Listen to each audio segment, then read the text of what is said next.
नमस्कार। आर्यावर्त चैनल में आपका स्वागत है। कांग्रेस और शरद पवार ने कहा है कि देश में अघोषित आपातकाल चल रहा है।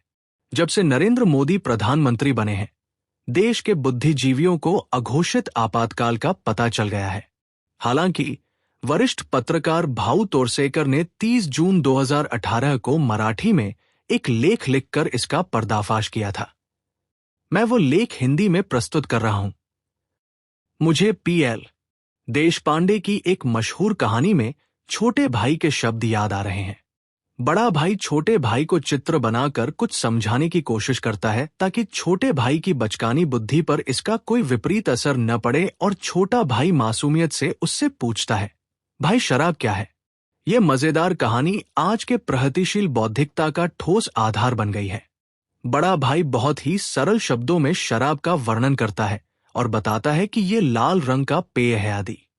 अंत में छोटा भाई प्रसन्न चेहरे के साथ उससे पूछता है, क्या ये वही शराब है जो पिताजी शाम को अलमारी में रखी बोतल से एक घूंट पीते हैं? फिर क्या उस बड़े समझदार भाई का चेहरा देखने लायक हो जाता है। पिताजी अपने घर में नियमित रूप से शराब पीते हैं और स्कूली शिक्षा के तहत बड़े भाई छोटे भाई को शराब के दुष्परिणाम समझाते हैं। फिर स्थिति कैसे हास्यास्पद हो जाती है, इसी पर कथानक का निर्माण होता है। पिछले 1.5 साल में भारत में अघोषित और आपातकाल की रसभरी कहानियां सुनाई गई हैं, और उन्हें सुनने वाला कोई भी व्यक्ति पुल की कहानी के भाइयों को याद करेगा। क्योंकि जब घोषित या अघोषित आपातकाल की मार पड़ती है तो किसी को चिल्लाने की जरूरत होती है। जो लोग इसकी मार खाते हैं वे चुप नहीं बैठ सकते। देश ने 1970 के दशक में इसका अनुभव किया है और बाद में इंदिरा जी को इसकी कीमत चुकानी पड़ी। लेकिन पूरा मामला यहीं खत्म नहीं होता। जनता ने एक दिल और अभूतपूर्व एकता के साथ आपातकाल को नकार दिया था।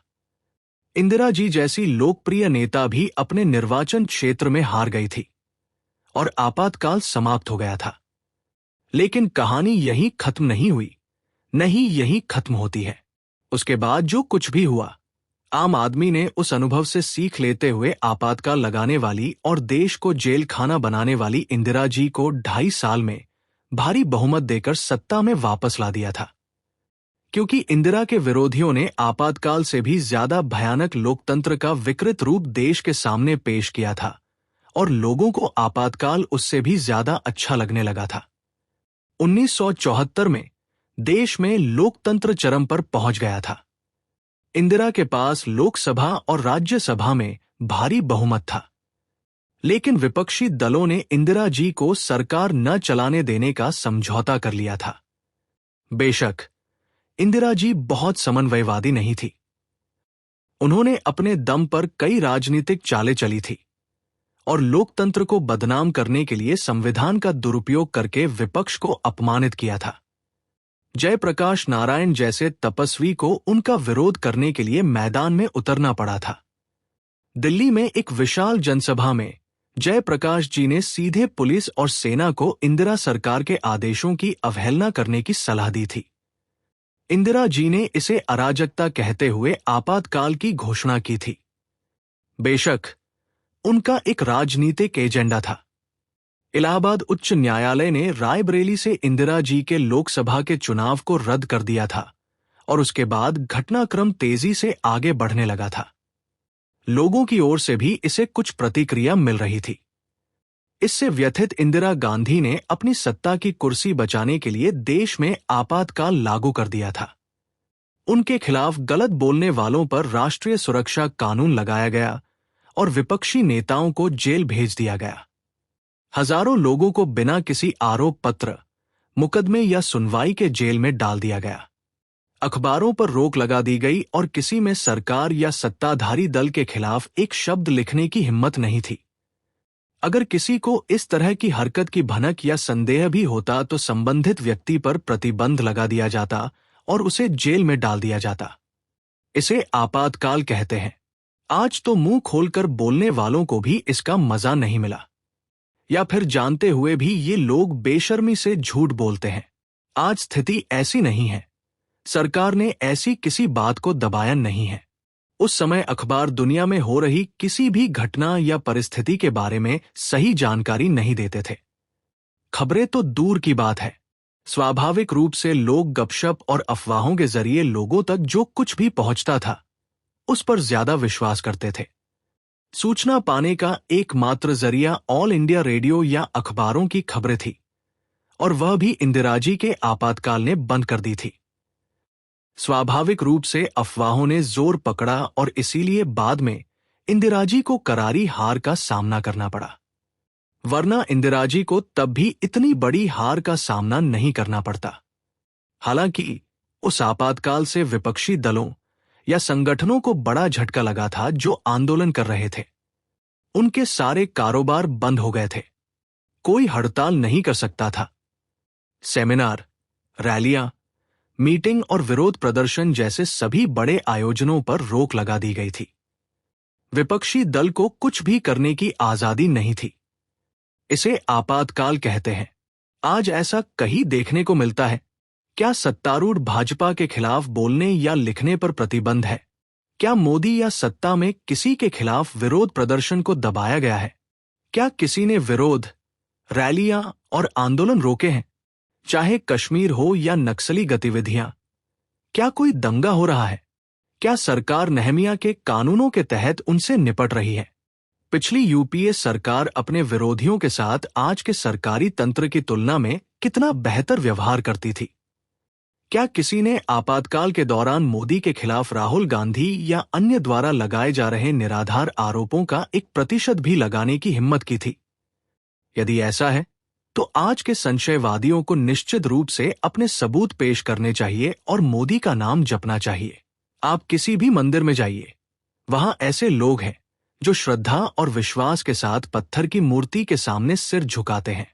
अगर आप नास्तिक हैं तो आपको वहां पत्थर दिखाई देता है, लेकिन जो श्रद्धा से सिर झुकाता है उसे वहां भगवान मिलते हैं। यहां भी मामला अलग नहीं है। जो आपातकाल के कट्टर भक्त हैं उन्हें आजादी में भी आजादी और आपातकाल दिखाई देता है और उसके भ्रामक दुष्प्रभावों का अनुभव होता है, क्योंकि भ्रम की स्थिति में आंखें भी वही देख पाती हैं जो मन देखना चाहता है।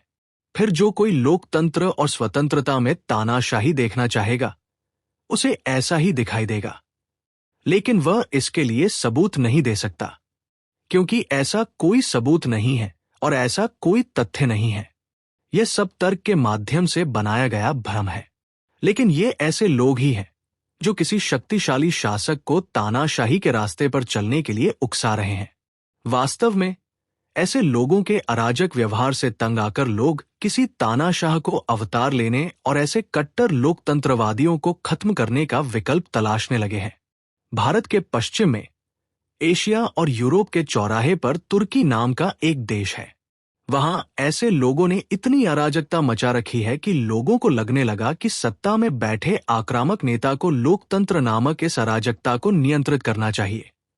एर्दोगन नाम के उस शासक ने अपने देश में ऐसे लोकतांत्रिक अतिवाद के खिलाफ लोगों से वोट मांगा और मध्यावधि चुनाव कराए।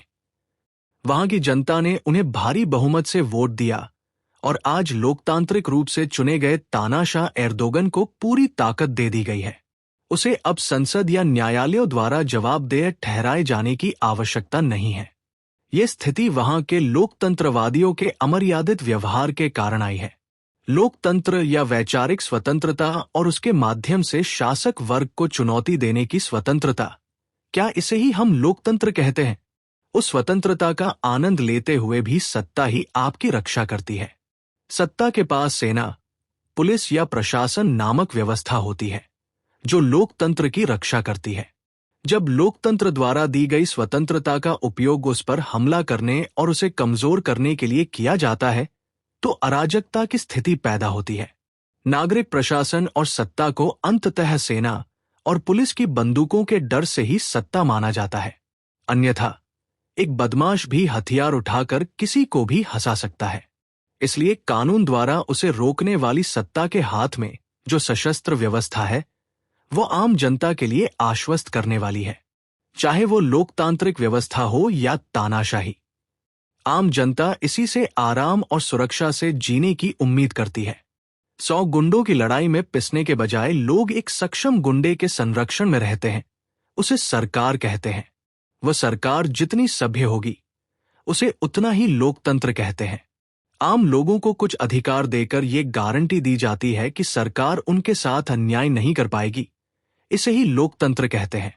जब उन्हीं अधिकारों का इस्तेमाल सरकार की सत्ता को चुनौती देने के लिए किया जाता है तो अराजकता की स्थिति पैदा होती है, और यही वजह है कि किसी भी संविधान में आपातकाल की घोषणा करने का प्रावधान किया जाता है।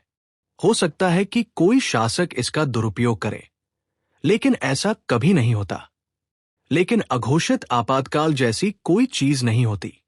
ये मुट्ठी भर वैचारिक अतिवादियों का भ्रम है। सौभाग्य से किसी भी देश के लोग पूरी तरह से बुद्धिजीवी नहीं होते। इसीलिए देश सदियों और पीढ़ियों से बचे हुए हैं। उनकी शासन प्रणाली काम कर रही है।